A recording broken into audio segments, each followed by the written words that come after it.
All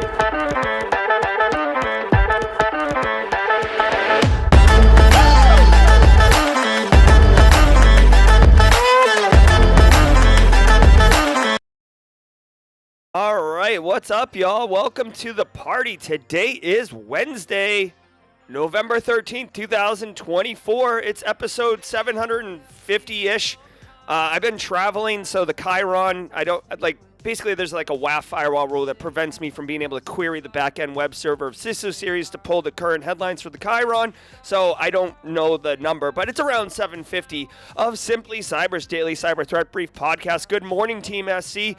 I am your host, Dr. Gerald Auger, and over the next hour, me, you, DJ BSEC in the green room, the mod team with the Banhammer, Toasty Pops, and the Kansas City contingent, Brandon Math, Carrie, Space Tacos, Simply Cyber Sippy Cup. We got you covered here, Space Tacos. As always, bringing the heat, Port Zero in the upstate. Nerman, my man, just rocking the job, no big deal. Triple D, Ms. Julian, up in New England. My good friend, CPA to Cybersecurity, Steve McMichael and Augusto Delgado, who is one of the firsts in the chat today. We're all going to be sharing the top cybersecurity news stories of the day, and I'll be giving my expert opinion and analysis on each of the stories on what it means to you as a practitioner. So how can you use this information to stay current and deliver cyber risk reduction to your business stakeholders? That's right. The whole point of staying current is so you can pivot, bob and weave, keep your head on a swivel, right? Because you don't know what threat actors are going to do. They are always flipping the script on us.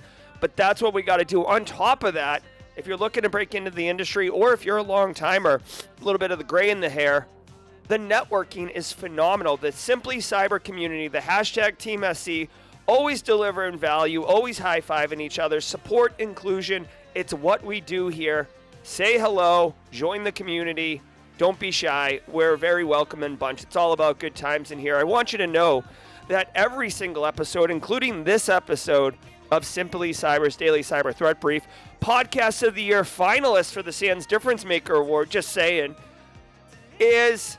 I don't prep or research for any of the shows. It's part of the, the quirkiness of the show.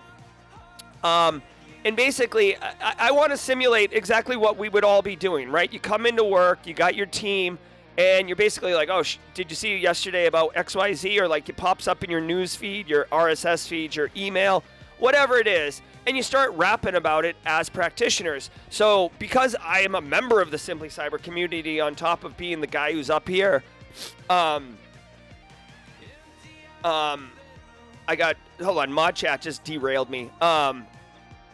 It's an authentic experience. So that's what we're doing here, guys. I want to let you know that every single episode of the Daily Cyber Threat Brief is worth half a CPE. So say what's up in chat, grab a screenshot, and, grab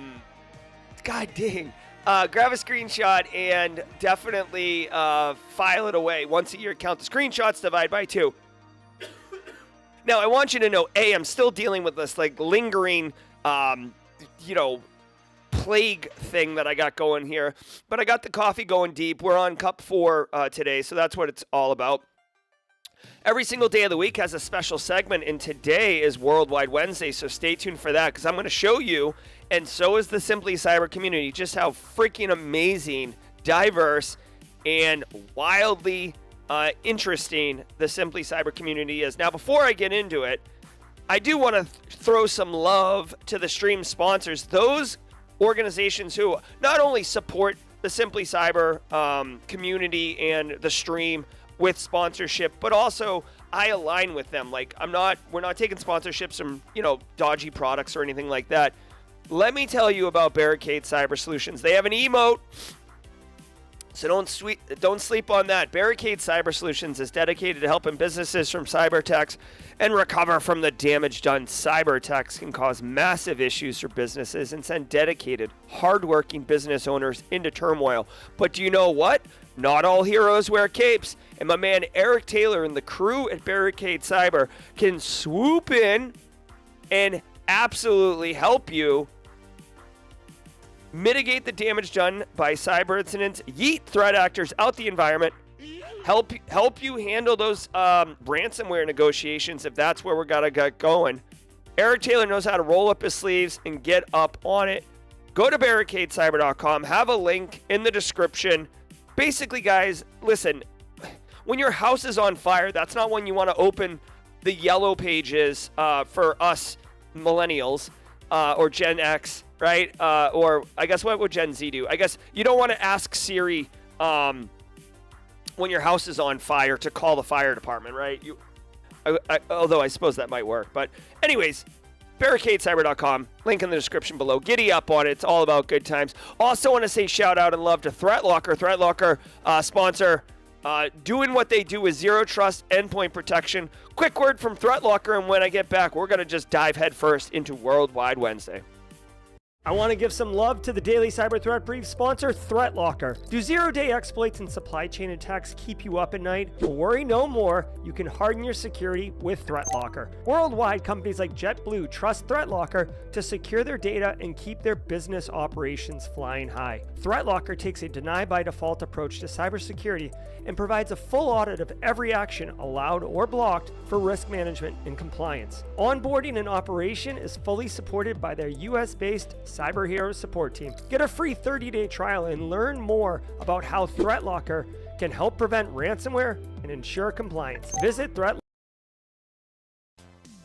All right, thanks again, ThreatLocker, for the sponsorship. Guys, really quickly, I want to say what's up to Jenny Housley in chat. She's always modding and delivering greatness. Jenny Housley's a fantastic person. If you didn't know, say hi to her in chat. Kimberly can fix it, another mod. If you see the wrench next to the person's name, they are a mod, and they go above and beyond to make sure that this community is protected and safe. Had to do a little bit of banning on the Discord server yesterday. So I just want to give a shout out and think, like, just because the streets are safe and we're able to have a great time in here doesn't mean that there's some regulating that needs to be done. And the mod team, I am blessed. We are all blessed, frankly, to have such amazing people helping manage and support the channel. Kuda Chimera is in the house. Good to see you, Kuda Chimera and Kyle.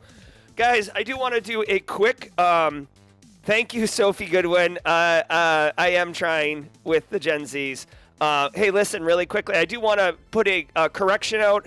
Yes, this is coming in right over the wire right now. I'm checking my papers. I did say in the previous segment, if your house is on fire, do not call the fire department. I want to remedy that. You do want to call the fire department. It's just you don't want to have to figure out how to call the fire department when your house is fully involved. You'd like to have that all sorted out.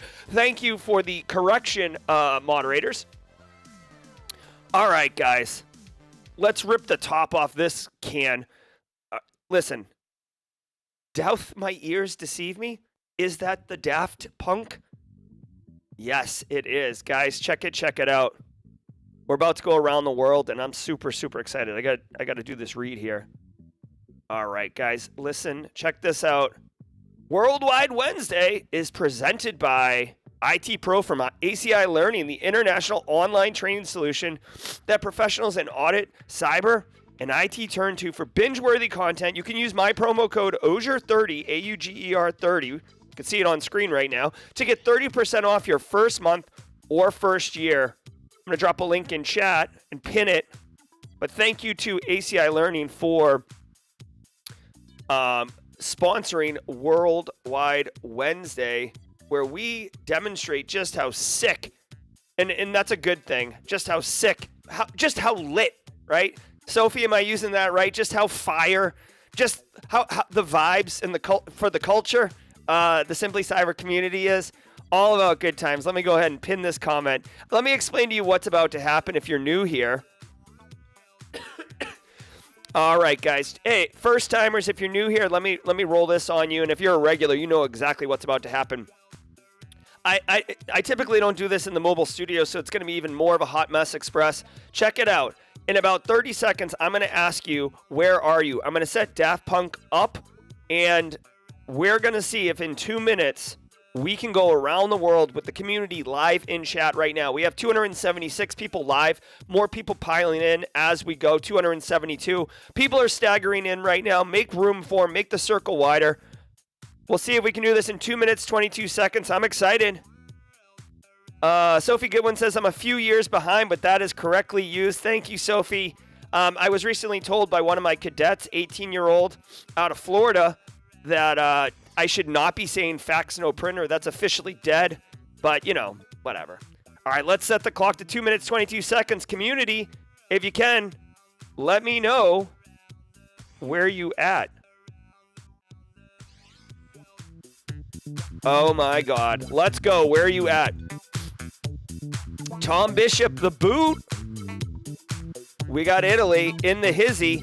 What's up? What's up? What's up? Let's go. Let's go. Let's go. Carrie's in Texas. We got United States online. Okay, here we go. We got Minnesota, New Orleans. Good to see you, Dirty Jers. Emilio, Flow Rider, Kimberly can fix it. We got Sophie Goodwin in the house. Tom Bishop, the boot. We got Ottawa. Francis is in the house, bringing Canada online. Las Vegas, Sherry K.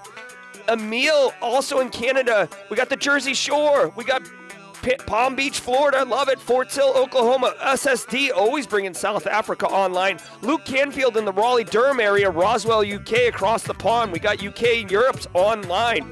Toasty Pops is in Kansas City, Chicago, Chi-Town, Mona. What else we got? Reggie's in Georgia. Regine's in Florida. Nice to see you, Philip Martin up in Ohio. ARP Explorer, Indianapolis, Indiana. Jacksonville Beach, Florida with Burnable Rosario, a.k.a. Joey. Justin Gibson also in Sicily. Brent Book in the upstate. Kuda Chimera is bringing Zimbabwe into the house. Oh, that's, crap.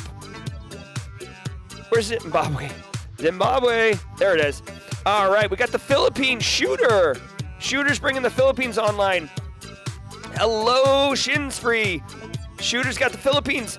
Tish Illinois got the Belgiums. Great beers. I love it. Let's go. Boston, Mass. George Strasburger. Go Beantown. We got Phoenix Stones fan and Anthony S. PHX. Aaron Carson. I'm in your neck of the woods. Aaron. ATL. Hot Atlanta. I'm in the dungeon. Let's go. Seattle getting up early. LG. We got this. Come on. Toasty Pops. Where's Australia? LBC. Big fan of yours. You know it's LVC when you're down with DOGG. Let's go. Brazil, Gustavo bringing South America online right at the last minute. Woo! All right. Hold on. Let's pause. Let's pause and take inventory here. Let's take some inventory. We got North America, South America, Europe, South Africa. I'm going to give the Philippines credit for Asia. Australia, you've punted. Ethiopia, all right, we'll do some quick cleanup here. Ethiopia, Colombia, Andres Molina's just flexing on South America. Arkansas, I'm joking, I know it's Arkansas. We got some donuts up in here. Damn, all right, Buffalo, New York. Ghana, Fred on. Ghana, also want to give Fred on some love for his, like, spicy soup that he gave me that, blasted me back into existence. Isn't Ghana in the left coast? Yeah, there it is. All right, guys, we didn't do it. Looks like Australia let us down. No offense, Funky Monk and Chris Rock and the Perth people. It just, it wasn't meant to be. But I will say, let's take a moral victory here. We've got massive exposure both on the West Coast, which it's 5 a.m. there. So shout out to the LBC, Seattle, Nick Barker up in the Oregon space. I know it's not easy getting up out of here. Kenya, yeah, Toasty Pops, you're hilarious. There's Kenya. Toasty Pops saying that Australia was on a walkabout. So they've gone ahead and done that. All right, guys. It was a good time. We had some fun. Yeah, Chris Rock, ever since he did his Darknet Diaries episode, he's really turned into a diva, that guy. I'm joking. All right, guys. Hey, do me a solid. Do me a solid, y'all. Space Tacos. Chris Rock and the Perth people. Catch them on tour now. They're playing Rabbit in Nashville on November 17th. All right, guys, do me a favor. It's time to get to work, all right? It's fun as heck to play and high five and everything. If today's your first episode, drop a hashtag first timer in chat. We do have a special emote. The squad members will take care of you. I will play the sound effect. If it's not your first time, welcome back to the party. We're great and appreciative to have you. Shout out to Michelle Murphy in the house. Good to see you, Michelle, as always. Phil Stafford, as always. Sit back, y'all, relax, and let's let the cool sounds of the hot news wash over all of us in an awesome wave. I will see you all at the mid-roll. From the CISO series, it's cybersecurity headlines. These are the cybersecurity headlines for Wednesday, November 13th, 2024. I'm Steve Prentice. Dutch cybersecurity incident affects Giant Food and Hannaford. A cybersecurity incident hit the Dutch food company Ahold Delhaize on Friday, forcing the company to take some of its operations offline. This has subsequently impacted a number of e-commerce and supermarket sites around the world, including Food Lion, Giant Food, Hannaford, Stop & Shop, and the Giant Company. The head office in Holland has not yet offered further details as of this recording, but its actions are suggestive of a ransomware attack. Indictment. All right, so I mean, this is interesting. Well, first of all, it's a ransomware attack, right? They didn't say it, but like, come on, let's be real. That's what it is. I think what's interesting here is, for me personally, I did not realize that like one conglomerate owned a bunch of different grocery stores. Like, I know Hannaford's, I know Food Lion, some of these other ones like Giant, I haven't heard of. It makes sense, right? If you're good at like one type of business and you can grow, then you would just acquire other businesses and go ham on it. But you know what? When your IT infrastructure is consolidated and centralized, there's pros and cons, right? Pros, you save money. You can have, kind of homogeneous tech stacks so your staff can get trained up on specific technologies and being able to crush it. But the con side is when there is an issue or a concern, whether it's a cyber attack or it's just a Carl incident, right? A junior engineer does something silly, you can cause widespread outages because you're not built to be resilient in the essence of there's a lot of dependencies on, usually the network or main file servers, main application servers. And that's essentially what happened here. You hope that this company being, I would assume the deep pockets, right, that they have. Straight cash, homie. You typically don't acquire multiple large enterprise food chains and not have revenue flowing in. You would hope that they have a decent cybersecurity response plan, a good business continuity plan. Because it is food related, if Kathy Chambers is in chat, chime in, Kathy. Kathy's focusing on agro and cyber. She's our subject matter expert, our local lady on the street as far as agro and cyber goes. And the impacts to agro. Guys, here's the deal. We saw it with the pandemic. People went crazy for freaking toilet paper. If there is a potential shortage or lack of access to resources that would be sold at a grocery store, people are going to panic and panic buy and panic hoard and get I'm not saying a breakdown in total society, but like look at any friggin' post-apocalyptic zombie apocalypse type storyline. It's always the food resources, it's always the medicine resources, which by the way, this is like pharmaceutical and supermarket. It's like those two things that become the premium item. It doesn't matter if you have gold bricks. Like go eat a gold brick and see how that works out for you. So you hope that these type of organizations, low-key critical infrastructure, have business continuity, business resiliency things in place. And in fact, honestly, I mean, not only for the greater society stabilization, but really as a business, right? Like that's why we get paid. We get paid money to make sure that these businesses are straight up protected. I'm not going to throw any shade at Food Lion, although I am kind of thinking about it. Let's see if there's any more information here. There isn't. This story is a pretty thin story. Like, don't look at this story from the side, right? You have to look at it straight on. If you look at it from the side, you'll see that it's like paper thin. We don't know who the threat actor group is. It's not even confirmed to be ransomware, even though I would bet money that it is ransomware. We don't know the attack vector. We don't know much. We just know like a big player got hit. Okay, good on you. All right, let's keep going. Against Snowflake breach suspects is released. Following up on coverage we delivered last week regarding Snowflake, this indictment was filed in the U.S. District Court of Western Washington and identifies Connor Muka, who is a Canadian citizen, and John Binns as accused of executing an international hacking and extortion scheme targeting more than 10 organizations, including AT&T, with demands for ransom following the theft of sensitive data. They reportedly extorted digital currency as a ransom valued at approximately $2.5 million. The indictment itself does not specify the victims' companies, but it does align with previous reports linking the breaches to prominent firms that were customers of the data storage firm Snowflake, such as Ticketmaster and Santander. Yeah, I mean, really what this story should say is Connor Muka of Canada and John Binns effed around and found out. That's what happened. Like these two goobers tried to cash in. I'm almost positive the Snowflake attack, which is basically like this back end data, data cloud that a lot of large consumer facing businesses use, like Salesforce and Carbon Black or whatever. Like these household names that people know. They have Snowflake in the back end. And you don't see a Snowflake commercial on Super Bowl because Snowflake isn't marketing to me eating like a nacho hat like Homer Simpson. They're marketing to businesses.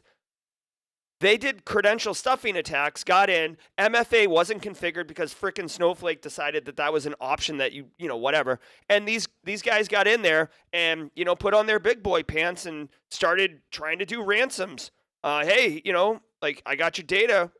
What are you going to do?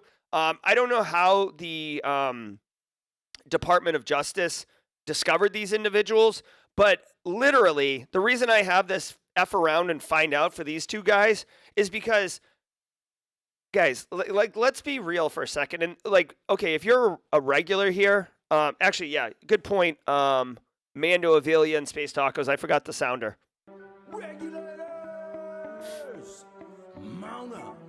All right, I'm going to drop the tinfoil hat emote. I'm going to try to stay on the reservation, but I definitely have 1 foot outside the reservation. Listen to me. Like, at least in American society, yeah, everyone can grow up to be president. Like, no one's discounting the fact that I can, just get up and move to Iowa and start a farm. Like, I have privileges and rights to be able to do things. But in reality, there is a ruling class of people. It's like a shadowy cabal, but there's a ruling class of people, and they typically have money. Do you know how they have money? Typically because they have really lucrative businesses. When you hit those businesses and you push the wrong person or you piss off the wrong person, someone who has not just one lever to pull, but an entire bank of levers, like that Pixar short of the alien who's trying to learn how to drive the UFO, right? When you have that many levers, someone's going to pull the levers and say, hey, find out who these people are and get them. And it becomes a priority. Listen, this is a speculative hot take, okay? Like, yeah, there's ransomware threat actors all over the world, mostly in Eastern Europe, doing all sorts of bad stuff. The United States has an intelligence capability that is second to none. If we wanted to, as the United States, and we wanted to focus resources and efforts, we could go get these people. It wouldn't be terribly difficult, okay? Again, speculative hot take. But there are other priorities. There are other national security issues. There are other global priorities, frankly, that rise above that. So we don't exercise that action. However, somebody had to land the helicopter and make a phone call and say, whoever this Snowflake is. Obviously, these dudes had bad OPSEC. Obviously, there's a lot of threat actors out there doing all sorts of things and not really getting caught. Let's see. Western Washington filed the indictment. It doesn't really matter. You can do it wherever. Typically, in my experience from books I've read, it's typically related to whatever FBI office picked up the case initially and then works with Department of Justice to get the indictment issued. So Binns was implicated in high-profile telecom breaches. Okay, so these guys actually engaged in an online criminal activity ecosystem that, holy crap, has violence, extortion, kidnapping, shootings, and robberies. Bro, that's some heavy crap. It's one thing, like, listen, these guys are probably gonna go to jail. It's one thing to be like stealing data and ransoming, and like, I almost feel like that's like gentleman's crime, even though obviously it can impact families and communities and stuff. But like this dark web where you can get like kidnappings and shootings done, no good. If you'd like to read the whole indictment, they do have links here. Usually in the indictment, there's much greater detail that you can pore over if you want. Oh, I forgot. The snowflake attack actually messed up Ticketmaster. I'll just reserve my my thoughts on that one. All right, let's keep going. I mean, basically, this is a nothing burger for us as practitioners to take into account for our own businesses. If for whatever reason you're in this community and you've been like thinking about becoming a threat actor, this can happen to you, right? I don't think that's anyone here, honestly. Zero-day vulnerability exploits is the new normal, says Five Eyes. This warning comes from the Five Eyes Intelligence Alliance, which is the US, the UK, Australia, Canada, and New Zealand, and states that, contrary to previous years in which malicious cyber attacks were exploiting older software vulnerabilities, the tide has turned, with the networking product NetScalers from Citrix being the most widely used. Their report also mentions a critical vulnerability affecting Cisco routers, and another in Fortinet VPN equipment, and one affecting the MoveIt file transfer tool that was, of course, exploited by the Clop ransomware gang. A link to the report, published by CISA, is available in the show notes to this episode. All right. I'm not drawing the line at Ticketmaster, Phil Stafford. I'm just saying Ticketmaster's excessive fees bother me. I bought tickets for a hockey game. It was $150 for 4 tickets for my family. And then there was like a $50, various fees that equaled $50. So basically there was like a 33% tax. Like, come on, Ticketmaster. Okay, so check it out. Surge and exploit, 0 days, new normal. Okay, whatever. Like, this is a little bit of FUD, in my opinion. The key here is exploits in 0 days, not just discovery of 0 days. As more technology gets released, more software, more AI comes out to help discover vulnerabilities, more security researchers, bug bounty programs, there's obviously going to be a surge in discovery of 0 days. And with the surge comes opportunities to exploit more things. So this isn't, wow, apparently, this makes sense. I'm getting this information across the wire right now that the Patch Tuesday from yesterday, which is sitting in my queue. I didn't want to apply the patch before the show today. Actually patched for 0 days. So 2 things. One, you got to patch it. Do I even have? I do not have that on the soundboard. So you're going to get a manual. You got to patch it. Patch your Windows systems, right? Really quick departure for a second. Pour a little bit out for the vulnerability managers. Casually Joseph is our token vulnerability manager. Guys, Patch Tuesday, it's a heavy day. They back the dump truck up and just dump it on your head. Get those patches applied. Your Windows operating systems. Fear, uncertainty, and doubt. Nathan Allison, FUD, fear, uncertainty, and doubt. It's a tool we have in the toolbox to basically scare people into doing what we want. You don't want to go to that tool very often. Get your stuff patched. Do it in a coordinated way so you don't accidentally DOS your end users. But let's talk about this for a second, okay?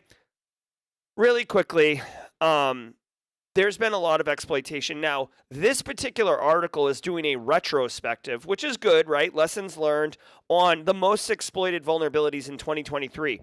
So 2 things to pick up here. One, if you haven't patched your Citrix NetScalers, if you haven't patched your MoveIt, Progress software, MoveIt, what are you doing? Get that fixed, right? I'm going to assume that you have at this point. So all this is from a retrospective perspective, looking at what the most exploited thing was. Not really super useful. What I will say is, personally, I like CISA's known exploited vulnerabilities catalog, which basically outlines vulnerabilities in the wild vulnerabilities that are known that are actively being exploited in the wild. It gives you an opportunity to prioritize your vulnerability management because at the end of the day, in a perfect world, you push the patch everything button and then you go have tacos. And that's how I don't want to say like a child would think about it because that's not fair. But like when you're new to the industry and you're not like necessarily fully aware of how all the things go and you're just used to patching your own laptop or something, right? Let's go this, right? Let's get it raw. Like when you're used to just patching your own laptop or your own iPhone, right? You're like, "Oh, I got to take an Uber to the airport. Oh, I got to patch my phone needs to update. I'll just do it." Or you set your phone to update when you go to bed and when you wake up it's patched. That's really fine, but like in reality, in enterprise, in MSPs, managed service providers where you're touching all sorts of tech, when you have to patch and update a critical system that allows remote workforce to log into your internal environment, you can't just do that whenever. And you certainly can't do it without testing, or you could end up breaking everything. So vulnerability management, when you take one step out of your personal space and into a corporate space, it becomes much more involved and much more complicated, and not all patches work. Okay, so sometimes you apply a patch and it breaks something. You got to roll it back. Sometimes you apply a patch and freaking Johnny sales guy is on a plane and he never like remotes back into the mothership, right? Sometimes Todd likes to run an old system and the patch doesn't even apply to it, right? And you got legacy. So there's a lot of nuances. Again, I know I've been promising this for a while, but I do have a vulnerability management analyst masterclass coming out, which will cover all that. But my point is, you've got to look beyond the obvious when it comes to this. So bringing this back full circle to this story, so this is interesting, okay? There's a surge in exploits of 0 days. So we need to be mindful as practitioners. We don't want to get technically exploited of anything in our environment. How do we do something about that? Well, prioritize vulnerability management. But because there's so many vulnerabilities, and once you get into corporate world, you're going to be grossed out by what the vulnerability scanner returns and what you're not able to patch or fix. So using prioritized vulnerability management, you can use the big buzzword right now is continuous threat exposure management. But like if you have misconfigurations on your external facing assets, you got to get those fixed. You got 0 days or unpatched infrastructure out there, got to get it fixed. You got unmanaged, aka shadow IT, looking out on the internet, or internal, but looking out on the internet, got to get that fixed, right? So these are the things you have to be mindful of, okay? Here's the deal. Final thing I'll say about this, and then I'll move on because I feel like I'm ranting at this point. There's a reason. Like our job requires consistency. Sometimes it sucks. Okay, I'm going to be real. Sometimes it sucks. Sometimes you don't want to get up and do the work because it was the same thing yesterday. But guess what? That's the job. And really, the organizations, the businesses, the people that depend on us to protect them and their assets need us to get up, right? I swear to God, it's like the Night's Watch in Game of Thrones. Like, you got to stand on the wall. You got to do it because today I'm fully patched. Tomorrow, 0 day. Get it, get it, get it. All right? But honestly, that's why I love the job because it's constantly changing. It's never stale. It's all about good times. Right? Plus, there's a support group for all of us who deal with that nonsense. Iranian Dream Job campaign delivers malware to aerospace industry. This campaign, attributed to the Iranian-linked threat actor TA455, uses a spear-phishing email containing fake job offers and supported by a convincing LinkedIn presence to get victims to download a zip file titled signedconnection.zip, which has been flagged as malicious by 5 antivirus engines. According to a report from Clear Sky Cybersecurity, the download instructions provide a detailed PDF guide to, quote, instruct the victim on how to safely download and open the zip file, warning against actions that might prevent the attack from succeeding. All right. I'm going to speed run this one just to get back up on stream here. And because I can't type with one hand really quickly, Kimberly, if there's an issue in chat that you need help with, let me know in mod chat, please. Real quick, 2 things I'll tell you about this. For practitioners. Okay, so yeah, Iran is basically sending dream jobs emails out or something like that and telling you how to unpack the archive in order to do whatever it is. This is a phishing exercise. They're trying to detonate malware. Okay, like welcome to the party, pal. That's like step 1. Okay, let me excuse me. Let me tell you 2 things. One, honestly, if you work in aerospace, definitely do this, but don't just reserve this for this vertical. 2 things to point out of this, okay? One just came to me because I've seen the trend now and I'm officially ready to make this declaration. A lot of threat actors, when they are compromising you, will tell, like, it's almost like overt. They're like hiding in plain sight. Like, if a threat actor is trying to phish you to get you like your 2-factor authentication text message, they'll message you and say, hey, you're being cyber attacked right now. Like, they're trying to break into your account. Send me the 6-digit PIN to confirm you are who you are, right? So, like, instead of them trying to dance around and be like, ooh, like, I'm offering you a gift card, give me your 6-digit PIN, they get you alerted. Sometimes they'll say, oh, there's a fraudulent charge on your credit card. Log into your account to check it out. In reality, they're about to steal your credit card so they can make fraudulent charges. In this instance, it sounds like the threat actors are explaining how to safely open the attachment so you don't get hacked. Again, that's almost like it's a red flag now for me, an indicator. If they're explaining to you how to be safe, which I know is counterintuitive and basically what our job is. The other thing I would tell you, I really think we should do this. Okay, this is a hot take, by the way. Where's my spicy sounder? I've never seen anyone do this, and I don't even know if the executive team would like this, but we should normalize talking to our workforce about looking for other jobs. Not encouraging people to go look for other jobs, but let's be real. When you have a current job and you're sniffing around for another job, you're doing it secretly, right? Unless things have changed since I last looked for a job.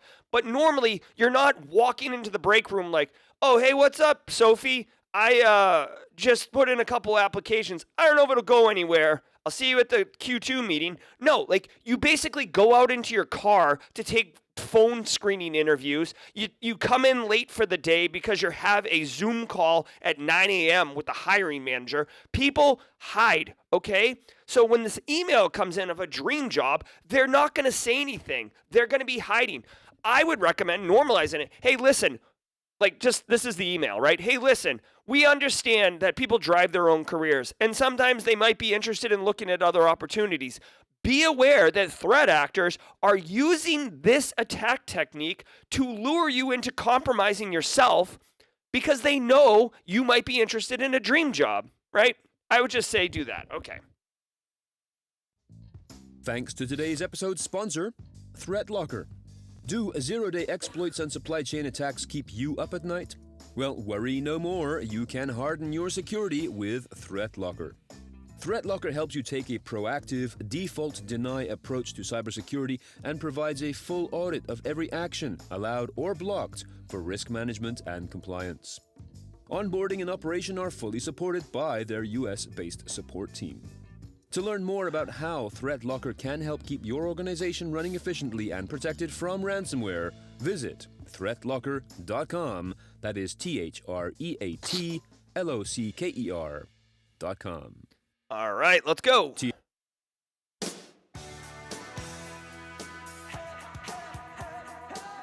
All right, we already did the special activity of the day, and we are behind schedule, so we will jump around the Simple Minds song.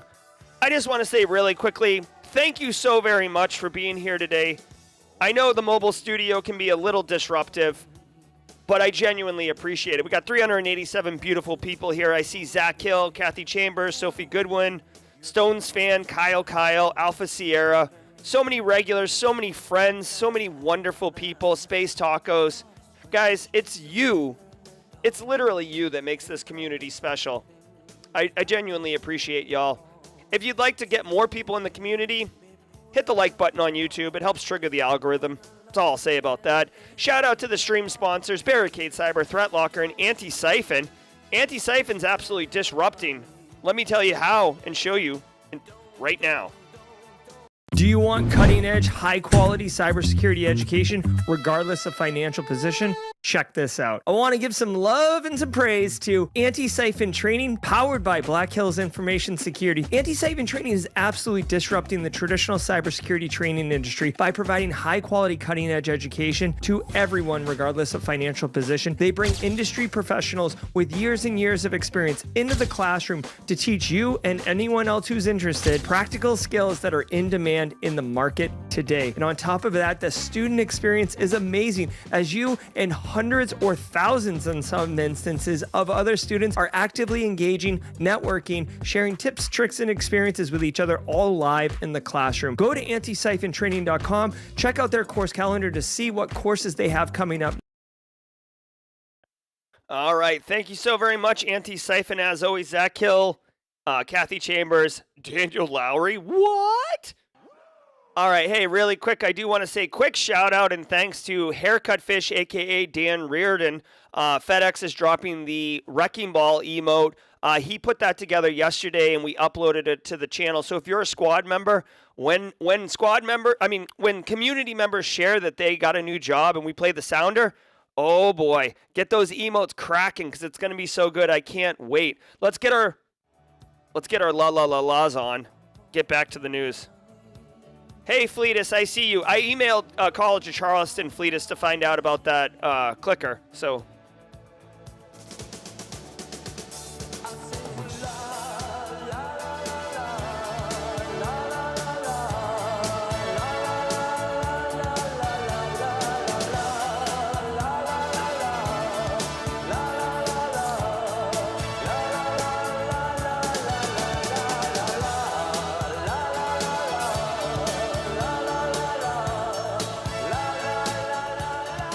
All right, the la-la-la-las for the win. Let's get back into the news, guys. Finish strong. I know we're running a few minutes. Well, we're running a lot of minutes behind. We'll get that sorted out. TSA proposes new rules for cyber incident reporting at pipelines and railroads. As reported in The Record, quote, the rule would formalize several security directives issued by TSA since the ransomware attack on Colonial Pipeline in 2021.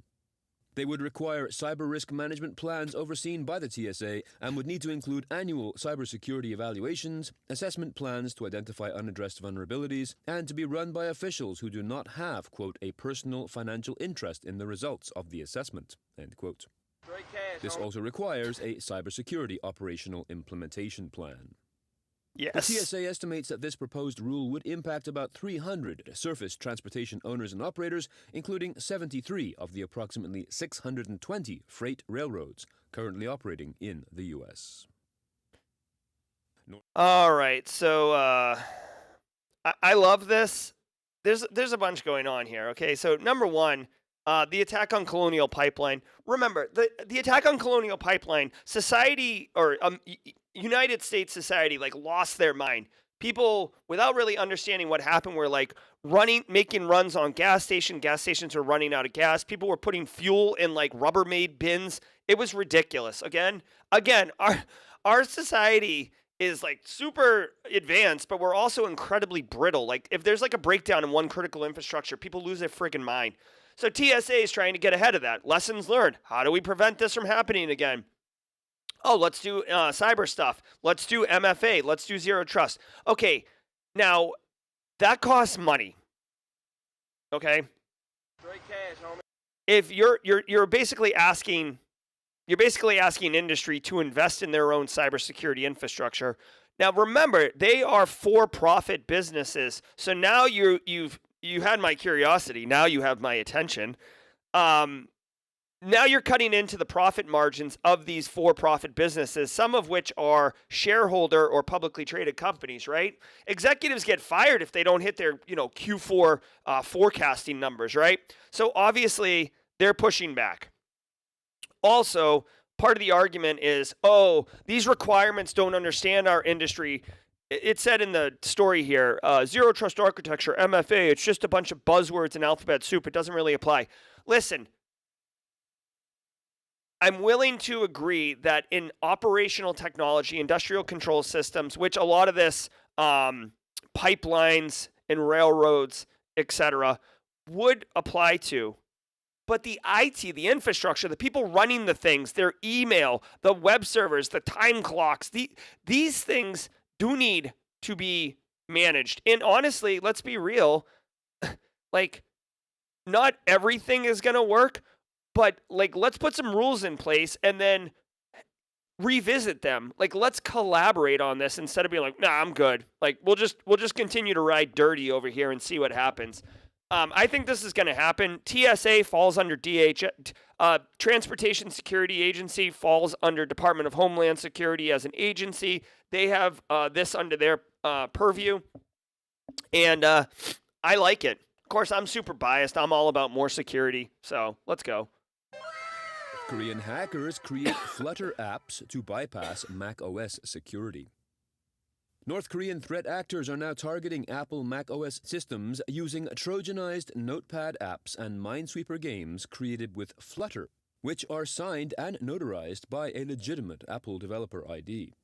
According to Bleeping Computer, this means that, quote, the malicious apps, even if temporarily, passed Apple's security checks, so macOS systems treat them as verified and allow them to execute without restrictions, end quote. According to JAMF Threat Labs, that is JAMF, the lab that discovered the activity, quote, the campaign appears more like an experiment on how to bypass macOS security rather than a fully fledged and highly targeted operation, end quote. All right.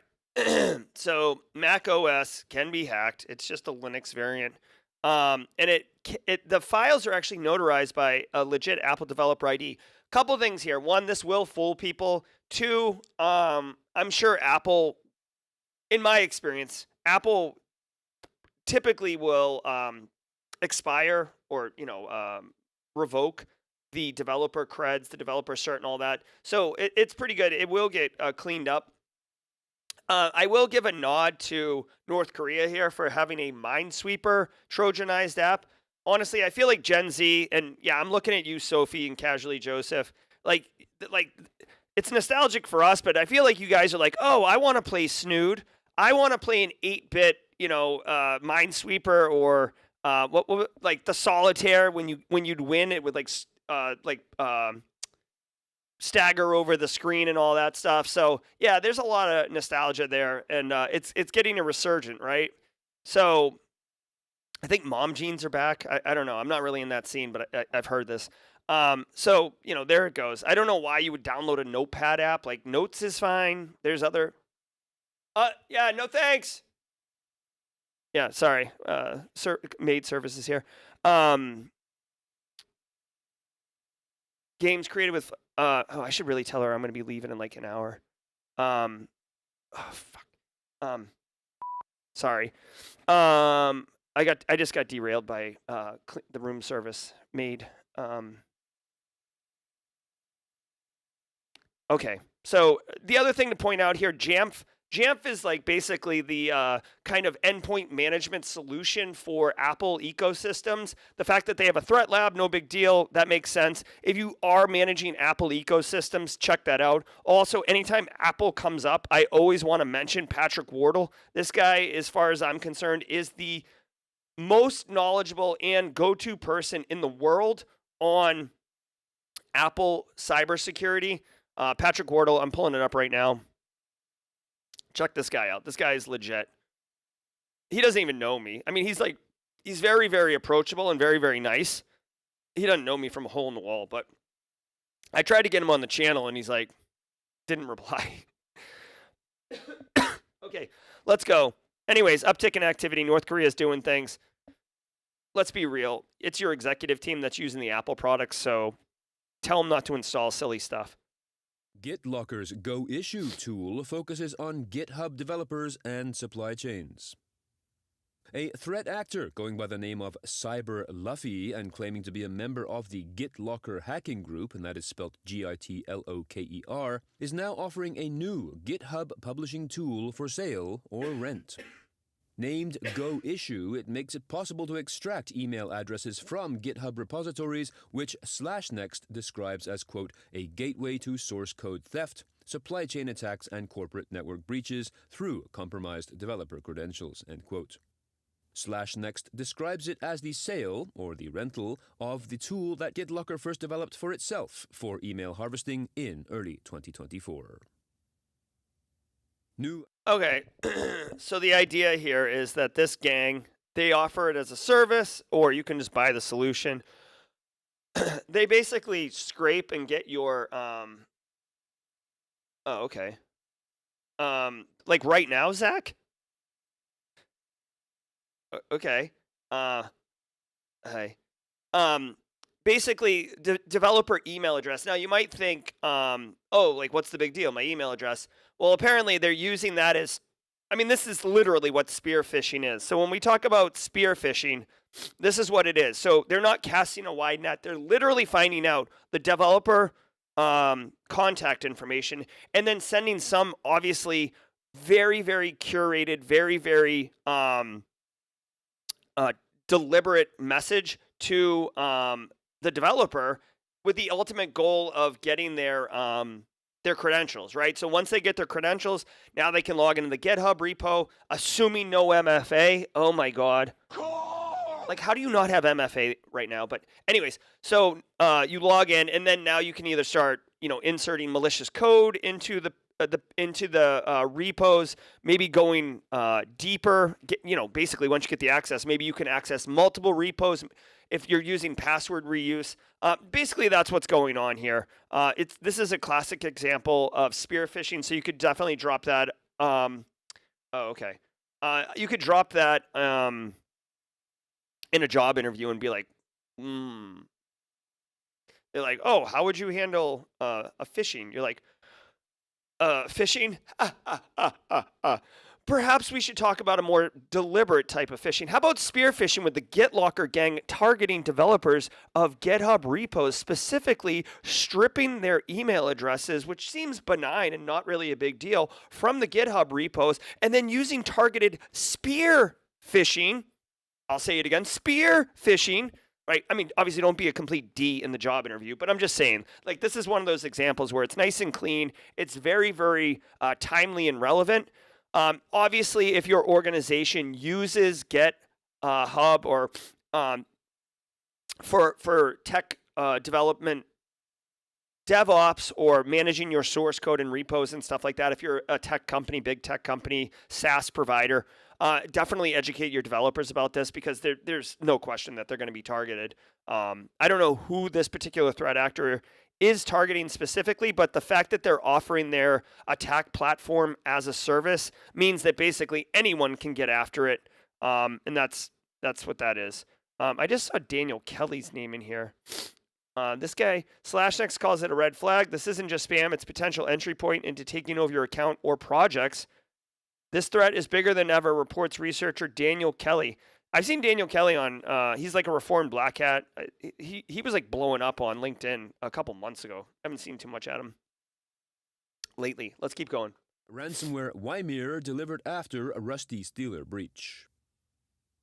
Researchers at Kaspersky have identified a new ransomware family called Ymir, that is spelled Y-M-I-R, which attackers use after breaching systems through PowerShell commands. It includes detection evasion features and is launched after a target system has been accessed remotely and after the installation of tools like Process Hacker and Advanced IP Scanner and Rusty Stealer. The ransomware uses the Stream Cipher ChaCha20 algorithm to encrypt the files. No group has yet been associated with this product. All right. I do want to say special shout out to Courtney in chat. Good to see you, Courtney. All right. Yo, Ymir ransomware. Let me tell you guys something, okay? If you hear of a ransomware threat actor gang or a ransomware variant that you've never heard of, like Ymir, do not think for a hot minute that the rest of everybody in chat, the other 384 people who are in chat right now, know about it. Okay, this is one thing that, I'm going to bust a myth right here. I have worked in this industry for a million years, and I've never heard of Ymir ransomware. It says a new stealthy ransomware. Okay, fine, whatever. These ransomware things crop up like, I don't know, what's something that's a pain in the ass? These things crop up like ants in your pantry, right? You see one and then you're like, oh, wait a minute, there's a whole bunch of them. I got to get this sorted out. I've never heard of it. So don't feel like you're not qualified or like, oh, geez, everybody. Don't be like that meme of the guy in the corner, the drawing meme, who's like, everybody else knows the ransomware threat actors and I don't. No, like we don't, okay? Email ransomware, stealthy ransomware in the wild. Ooh, we got a little screenshot here. I don't have the sounder of the saxophone. Because it's the last story, I'm just going to go ahead and do it.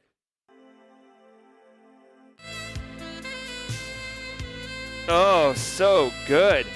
Oh my God. Okay. So you can see here, I mean, this is basically just a terminal shell. It's not that sexy. Incident report PDF, and then a bunch of documents that have, random file extensions. All right. So Rusty Stealer malware gets in, and this threat ransomware attack gets in here. They use Process Hacker, Advanced IP Scanner to weaken security. And they have the extension 6C5. Here's the thing. If you see this file extension in your environment, like the phone call's coming from upstairs. You already got problems, okay? There was an post-incident analysis of a Colombian organization. I know we saw someone in chat. I think it was Andres Molina coming in from Colombia. So Andres, if you're still with us in chat, might be elevated on your risk register that this is or elevated on your threat landscape that this is a thing. Rust compiled, executable disguised as an audio driver. All right. They get creds and then they log in through unauthorized access and detonate malware. Okay, so let me tell you what's going on here. Okay. This is not a new attack vector. Literally, like 7 years ago, you can Google this because it's well documented. There was a chain. It was Emotet, TrickBot, Ryuk ransomware. Okay, Emotet would punch a hole in the side of your boat, rip it open. TrickBot would slide in there, start, doing C2, post-exploitation, key logging, data exfil, doing all the things, and then it would come on, and it would bring down Ryuk ransomware, detonate, and you'd be effed, okay? This sounds just like this. So this Rusty Stealer thing basically is like an initial payload to get in there, bust open the side of the door. It hides as an audio device driver executable. Once it's in there, it does some nasty stuff, and then it brings down Ymir ransomware. Cue the Beauty and the Beast, dude. This is a tale as old as time, a song as old as rhyme. Beauty and the Beast, right? I probably said that wrong, but that's fine. I'm old. Okay. TLDR, there's a ton of IOCs in here or indicators of compromise. You can put these into your environment and A, prevent them from happening, and B, go threat hunting. Now, like I said, it's audiodriver2.exe. A file name is unbelievably trivial to change, so don't, I wouldn't hang your hat on that. But they already have active post-incident analysis, which means there are artifacts and there is, infrastructure, C2 infrastructure potentially, that can be leveraged by people who have not been compromised yet in order to help elevate in order to mitigate some of the risk that could be presented by this threat actor in your environment. Again, based on just what I've read here, it did happen in Colombia, so it seems like South America could be in a higher likelihood of attack. Honestly, anecdotally speaking, it does seem that when attacks do target Central America and South America, they are localized and deliberate attacks on that. Just like in the United States, there's a lot of deliberate attacks on the United States. So that is interesting. Look at us. Just complete, real boys. Like, we're running the show and we caught up. It's 9 a.m. Tell Nick Barker we finished right on schedule. All right, holler, holler, holler. What a great show. Before you go, I do want to tell you a couple things. One, I'll be doing jaw jacking, so stay tuned. We can get into that. Hopefully, DJ B-Sec's with us. I don't know if he's behind the glass only or if he's coming on stage. But I want to tell you, at 9:30 a.m. Eastern Time, I've got a video premiering. It's a produced video. It's about SOC analysts. Now, I want to tell everyone two things. One, this is such a Gen Z thumbnail, right? And I didn't come up with this thumbnail. Someone else did. And this thumbnail's like performing well, and the video hasn't even dropped yet. So it shows you what I know, okay? Plus, I did not put best on my face. I think this is kind of arrogant, but whatever. Two, this is all about SOC analysts, all right? If you're curious about breaking in the industry, if you've been GRC and you want to dabble in a SOC analyst role, if you wonder if you're doing SOC analyst work and it's actually what SOC analysts do, and like maybe you've been misled by your boss because it's your first SOC gig, this video is going to tell it. Now, I want everyone to know, in full disclosure, this is a promoted video or sponsored video. So, but let me explain. Let's Defend. If you've ever used Let's Defend, they're the ones who sponsored it. This is not like a hard sell on it. Like literally, I just break down all the things about SOC analysts you need to know and why it's a cool job. And then I outline how Let's Defend's training platform works. And on top of it, they're literally giving 55% off for Black Friday. It's like insane. So that video's coming out at 9:30. If you enjoy the produced video, stay tuned for that. All about good times. And tomorrow, this is appointment viewing. Tomorrow at 4:30 p.m. Eastern Time on Simply Cyber's YouTube channel, we're going to be joined live in studio by John Strand of Black Hills and Bryson Bort of Scythe. These guys are OG. They have seen a lot. Like when I say a lot, they've lived 2 lifetimes each in cyber. They've got a lot of opinions, a lot of thoughts. Many of us are familiar with John Strand and his hot takes, right? So I hope you can join us. We went as so far as to have Haircut Fish make a custom meme of Bill and Ted's Excellent Adventure with its Bryson and John's Excellent Adventure. You got me in the moon as Rufus back here. Oh, it's so good. I hope you can join us tomorrow at 4:30 p.m. I'll drop a link in chat, but always you can go to the Simply Cyber YouTube channel, youtube.com/@SimplyCyber. I mean, like, you're probably watching this video right now on that channel. All right, y'all. I'm Jerry from Simply Cyber. This has been episode 700 of Simply Cyber's Daily Cyber Threat Brief. Today is November 13th, 2024. If you got to boogie out of here, have a great day.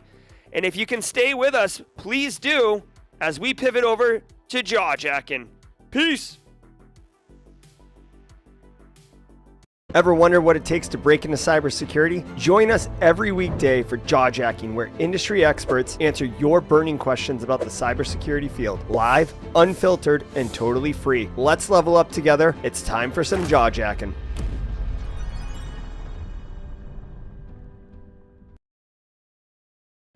You're going to have to grant me some grace here. The mobile studio isn't set up as slick as the Buffer Auger Flow studio.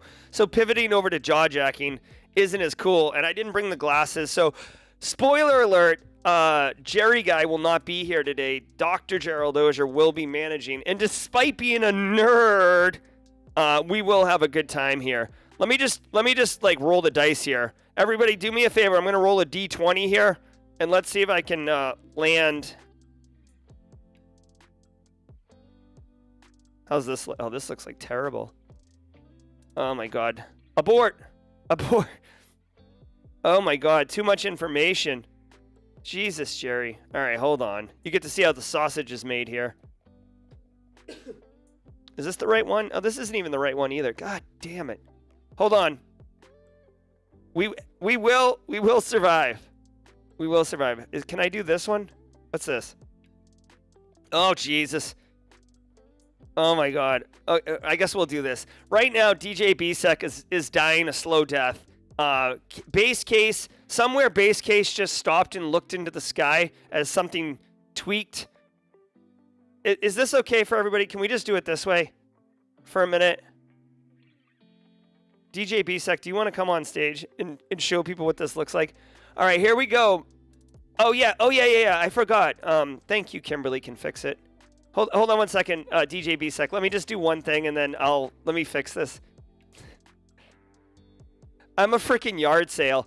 Okay, so check it out. I do want to remind everybody one quick thing, and shout out to Kimberly for reminding me about this. If you are interested, oh my God, this is a mess too. If you are interested, we are running a Black Friday, but really it's the whole month of November deal on Simply Cyber Academy. So if you're interested in taking my GRC Analyst Masterclass, Cyber 101, the PBCC, which I'm going to be running a cohort in probably January. Steve McMichael's Accolade courses. There's another one that's going to be dropping very soon. So you will be able to take advantage of the 30%. All you have to do is use Holiday 30 at checkout and instantly get 30% off. I'm not pushing it wicked hard, but people always say like, oh, when are you running deals? When are you running specials? Here we go. We're running 30% off. Go get some of that. All right, now that we've done that, let me change the stage. DJ Bisek, can you rescue me? Where is he? Coming to the stage, ladies and gentlemen. DJ Bisek. Everybody right now is going. Oh my God. I am a total Carl. Oh my God. Like even here's the thing. I wasn't thinking about jaw jacking. My Uber's coming at 9:45. I gotta pack up. So, anyways, let's get to some jaw jacking, DJ B. Like, I'm such a yard sale right now. Like, how do I? Like, I am Ron Burgundy. One day. Yeah, Huh? I am Ron Burgundy. Okay, let's get some answers to questions people have. Brent Book, aka Code Brew, says, "Look for your opinion on changing current job title on resume. We discussed yesterday, but would like your take. My job is a system admin, but my company has given me a made-up title." All right, so here's what I think. I think your title is up to you. Now, your title inside your organization, that is what your organization says. But on your resume, as far as I'm concerned, you're marketing yourself. A lot of organizations, I worked at Booz Allen for like 6 years. And like I think my initial title was like management analyst. What the hell does that mean? Or like for a period of time, it was just consultant. These professional service firms want you to have a generic title so they can plug and play you into any role. But if I'm doing FISMA auditing, well, then my role is auditor, right? Or GRC auditor or FISMA auditor. So Brent B, there is no shame in the game. Like nobody is going to call the organization and be like, hey, what was Brent's title? Oh, it was whatever, like flange valve analyst. And they're like, oh, hey, it says you're a system admin, but we called and checked you're a flange valve analyst. Hit the streets. Anyone looking at your resume is going to understand like what you do. And the title is really more to trigger the person reading the resume. I'd go all day, every day, Brent. Put the titles that you want. I mean, obviously, let's put an asterisk on this one. You cannot put that you are the CEO of Chevron on your resume if you're a system admin. But if you're using appropriate titles that you believe correctly define the role that you're performing, put it on there. And BSEC, were you part of that jaw jacking yesterday when he asked Eric that question? I popped in. So what we said yesterday is we said not necessarily go put that on the resume. If you're looking for, you should always tailor the resume to what job you're looking for, number one. If you're just out there putting it, you're just saying, hey, I'm the systems admin. You can't say I'm the systems admin at this company because you don't have that title. That's what we were saying yesterday.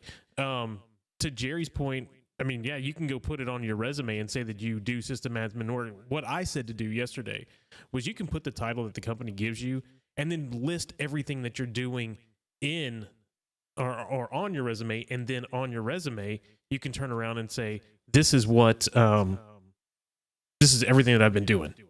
And then the person that's giving you the interview will turn around and say, hey, you've done XYZ. It really sounds like you're more of a systems admin than help desk. Yeah, always be honest, right? That's what I would say. Always be honest. Hold on, I'm trying to see if I can change my camera to HD because FedEx is saying that he wants to be you when you grows up. And while I think that that's admirable, like I can be in HD. No, I think he was saying that because when I hit Carl popped up on the screen. Oh my God! Oh Jesus! What's happened here? can see, like, when I actually hit things, they pop up on the screen. I know. So he saw that and he was like, "Oh, how does Carl have? Is that an OBS thing?" And yes, it is. I'm gonna have to go. I'll be right back. I think we're looking at Jerry's curtains right now. So we'll move back in, and I have now taken over everything. Apparently, let's see. Now I'll look through. Maybe one day I should do. I'm back. I was gonna say. You know what? Hey, here's a pro tip. Don't try to change your resolution on your camera live on stream. Like doing it in production, I'm such a bad example. And by the way, like I absolutely own all these Carl emotes in chat right now. Like I absolutely, unmistakably am demonstrating worst practices. I saw a chat question from Space Tacos. What's my fastest audit ever? So this isn't like a flex. Let me explain. Okay. Like I've done an audit in like 3 hours. Okay. So again, what is an audit, right? There's full-blown NIST 853 moderate baseline audits that take 6 months. But then there's also auditing like an application or auditing some type of solution against 800 171 25 control standards. So like these security questionnaires that you get that are basically like the blight of all GRC professionals, you can have stripped down ones that are internal to your organization of like, listen, these 5 things are absolutely critical and unnegotiable, right? Non-negotiable. MFA's got to be there. System admin's got to have a really strong password or whatever. So you can audit those quite quickly and then report back. So audits don't have to be big and scary monsters. Sometimes they can just be focused and deliberate. Yeah. So those are the questions. We do have a lot of people. So Phil Stafford said, use the title. Nobody actually analyzes the job description. Yeah. And then Kyle says, title of the job at the top of the resume, and then list all of the other titles that you had as your experience. That's another way that I've seen it too. And honestly, what he's saying there is that's the title of the job that you're looking for anyway.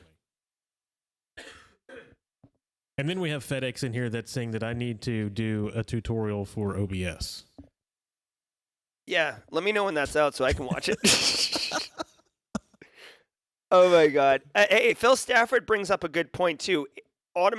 Application tracking systems can't figure out weird job titles either. So you could actually be like screwing yourself from even getting in front of a human by having a weird job title that's like internal to your organization. Just because some executive went to like a retreat in Phoenix and ate some peyote and they came back with like new ideas, don't let that affect how you are in the job market. Especially in this job market right now. Yeah, this job market's kind of sloppy. I do not have the Rona, Zach. I was just about to say, I just saw that. I don't have get that off stream. I don't have the Rona. All right, we have a couple of other ones I pinned. Matt is asking if CCNA is still relevant and worth getting. We've talked about this multiple times. I would say CCNA, the information in there is relevant. I don't know, and it's relevant to have on a resume because people see those certs as there's not many certs for other networking things. Like you're not going to go find a lot of certs in other like Juniper and all this stuff. Juniper you will because it's big. But to get CCNA at least lets whoever it is that you're talking to know that you have passed the test, you understand networking in that sense. At this point, I would say CCNA is just like any other cert. It's all about the information. Yeah, and I mean, I would even go so far as there's a lot of back in my day, cue the magic card. Like, listen, back in BSEC is old as me, right? Like back in the early to mid 2000s, like 2000 to 2006, like CCNA was considered like you'd get the Sec Plus, and then CCNA was like the other cert that you were supposed to get to like basically get cyber jobs. It had that level of gravity. And just as we've grown as an industry and got specializations and people realized that is a really network engineer focused, hands-on keyboard, configuring routing protocols. It doesn't necessarily align to what cyber people do. It fell out of favor. If you get it, if your business wants to pay for it to send you, go get it, right? It's got value, but I wouldn't, if you're like out there right now trying to get a job in cyber and you think the CCNA is what's going to flip the switch for you, it's not. Yeah, not for IT. If you're looking just IT, then yes, but I would even go further into this now. The time frame that you're talking about, everybody that was doing that networking, we were hammering away on CLIs. We were in the SSH console. Guess what? That's pretty much gone away. In today's age, you've got all of SD-WANs. You have so many orchestrations.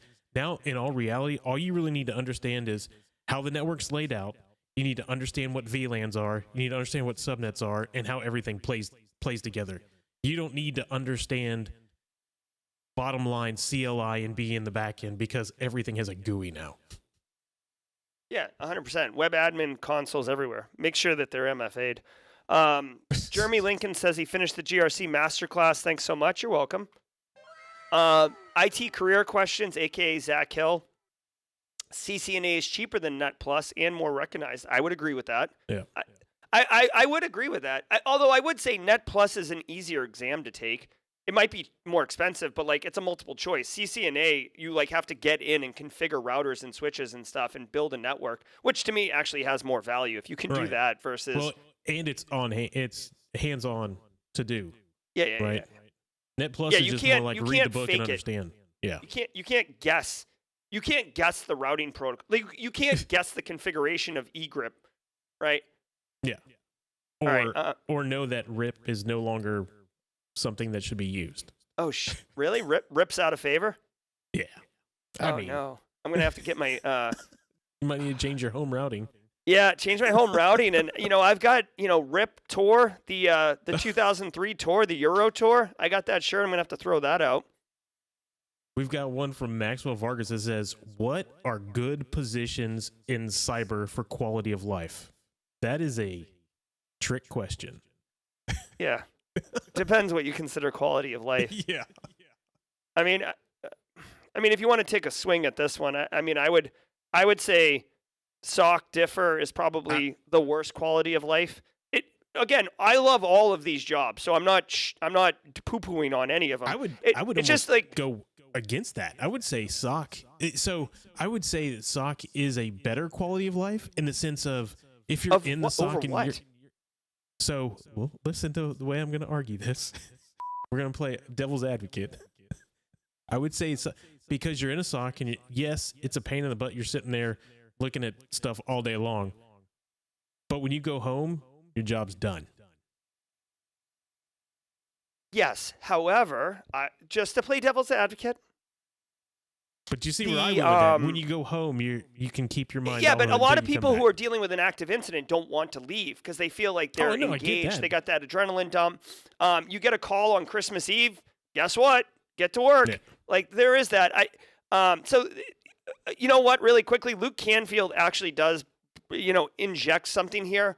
He said vulnerability management might have the worst quality of life, and that is a really good point, Luke. You can go home if you're a vulnerability management analyst. No one's calling you on Christmas Day to come into work. But vulnerability management, of all the positions I've ever seen in our industry, it's the one position that breeds apathy where you're just like, what's the point? Like, I can't dig out of this hole. It's never over. It's never over. You just have to enjoy making relationships with application owners and system owners. And vulnerability management it's in the GRC camp. Like when we're looking at different war camps in the cyber industry, vulnerability management has a nice bungalow, but it's in the GRC camp. Yeah. Pen testing. Like I said, it's a trick question because it's a never stopping field. You always have to keep learning. You have to stay on your toes. You have to understand what's going on. I mean, just from the studying of what I've been doing lately, there's so much. Yeah, 100%. I mean, honestly, like I don't say it very often because I feel like I'm more supportive and inclusive, but like it's literally the one thing I've seen like cybersecurity, I want anyone and everyone who wants to work in cybersecurity to work in cybersecurity. But the one thing that I think is an indicator that maybe it's not something that you would enjoy doing, or it's not a good field choice for you, is if you don't like that, like, never stopping challenge, that never stopping learning. Like, it's just it has to be part of who you are in order to not hate your job, not hate your career. Fleetus brings one up and says GRC roles are generally 8 to 5 jobs. You don't have a ton Oh yeah, of like punch in, punch out. I mean, yes. I would say that's true for the most part. I mean, when there's big incidents, I mean, I've dealt with like an active ransomware, it was kind of a particular situation. Well, I don't want to give details, but basically it wasn't a common situation, and everybody was already all hands on because we were doing a major thing to the network. And then when we did the major thing, ransomware exploded. And so we, that was like an overnight thing. Of course, I was also an architect at that point as well. So maybe that's FedEx true. brings a good point. If you're salary, there really is no quality of life.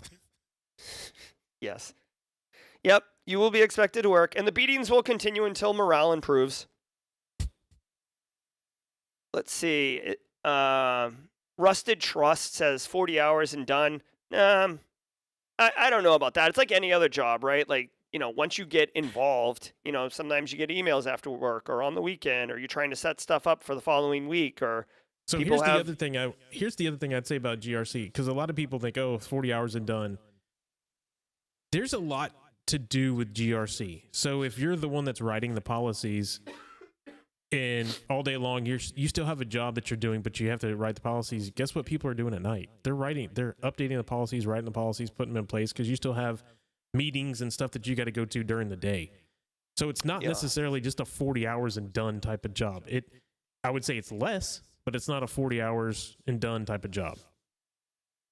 100%. It's a great question, though. It's a fun topic to discuss. Kimberly Can Fix It says she knows people who worked in a SOC role and loved it, So, I mean, I've interviewed a lot of SOC analysts, right? Like Eric Capuano. I mean, if you want to call him a SOC analyst. But, I mean, wading through logs is technically, I mean, SOC analyst is kind of a generic term. Wade does detection engineering, but works in a SOC essentially. Like, these people love it. I mean, it's very dynamic. What's their name? Stacy Loki, Jess Bishop, SOC analysts. Like, there's a lot of positive feedback about that experience. Space Taco says, are there ever policy emergencies?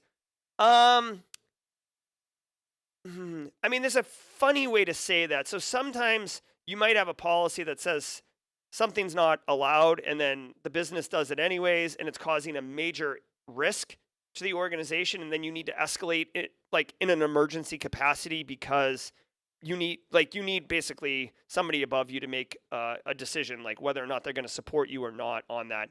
So I would consider that a policy emergency. There's never been one where, like, we got to update that policy right now.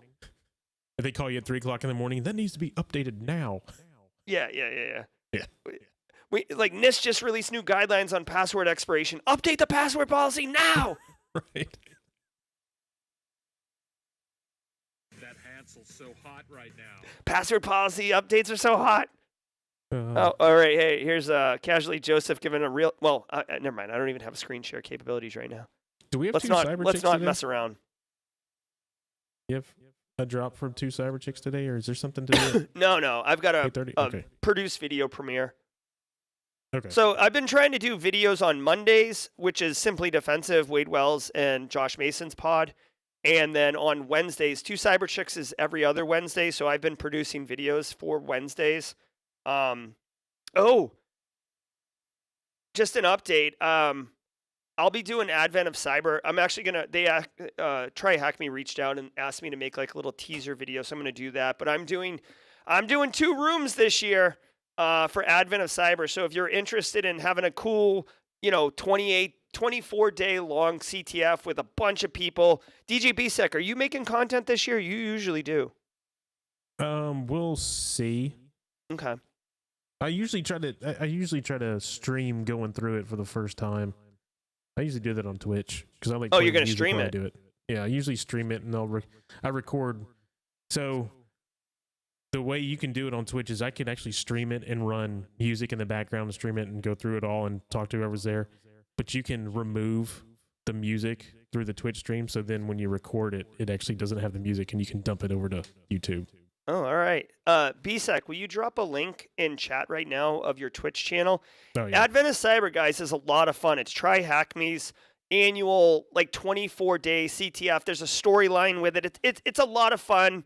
It's cute. It's not super challenging. You do learn some stuff, and they have a bunch of content creators make the videos of doing the different days challenges, and then other people who are not directly affiliated with Try Hack Me, like BSEC here, will also make content going through it. So it's just a really, for me, you guys know, I love community in general. I love our community, but I love community, and the Adventist Cyber is very, very community focused.